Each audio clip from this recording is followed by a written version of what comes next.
First I was trying to find an inspiration how she should look like. So I really liked the idea of the witch being an albino.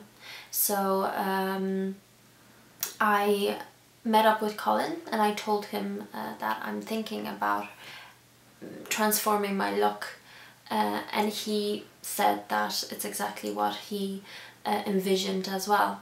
So I got my hair dyed blonde. I used to be a brunette, and they bleached my eyebrows, so I looked completely different.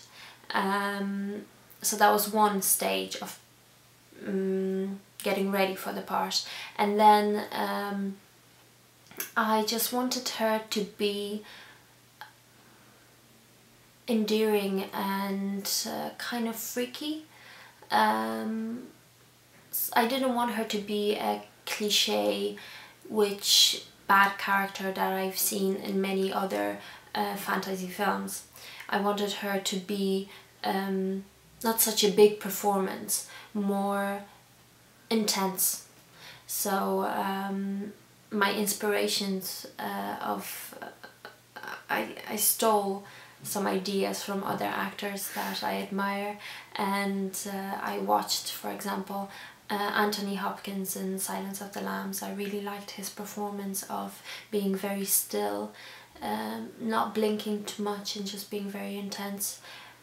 So I decided to go that direction. I love the performance of Isabella Adjani in Andrzej Żuławski film Possession, and she's playing a woman who's possessed, and just the way she performed that part, I thought that's the way I should go with the witch. Yeah, so that was the biggest challenge, to just keep it as still as possible and not go into the obvious choice of making a huge performance, just staying, hopefully being scary. Yeah.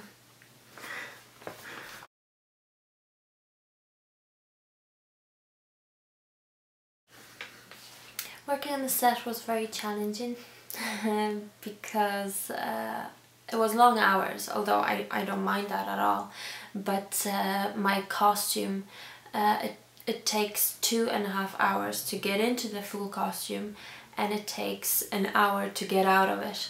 So by the time I got on set, I was already a little bit drained. Plus it's quite painful, the hair, and I get hair plugs that after 5 hours there you really feel them. So that was quite a challenge. Oh, and then I get fake nails, so I can't do anything at all. I have to have an assistant who follows me everywhere and make sure that I don't get caught and things. So that was quite challenging, but other than that it's been a great experience, and I must say that the crew, people involved, are the most hard-working crew I have been ever working with. So it's been just a pleasure, and everybody really cares about this film, so I think it's going to be a wonderful film.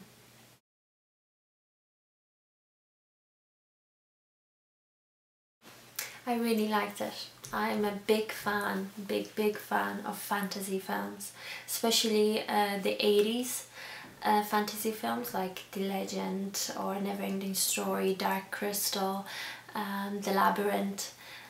I've been raised on those films, and those films really, I think, kind of shaped the person I am now.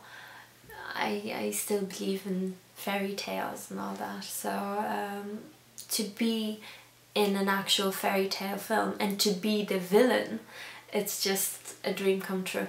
So I absolutely love the script.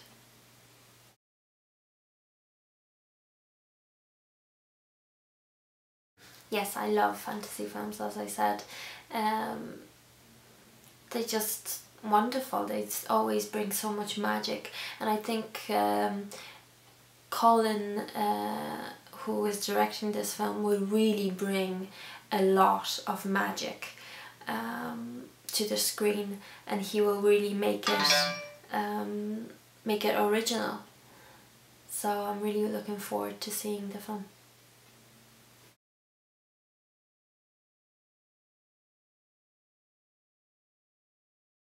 I worked with Colin before on a feature film called The Looking Glass, and it was the first time we ever worked together, and this is the second. And Colin just has this lovely quality of being very calm, and he's a very warm person. So this experience on this film has been so much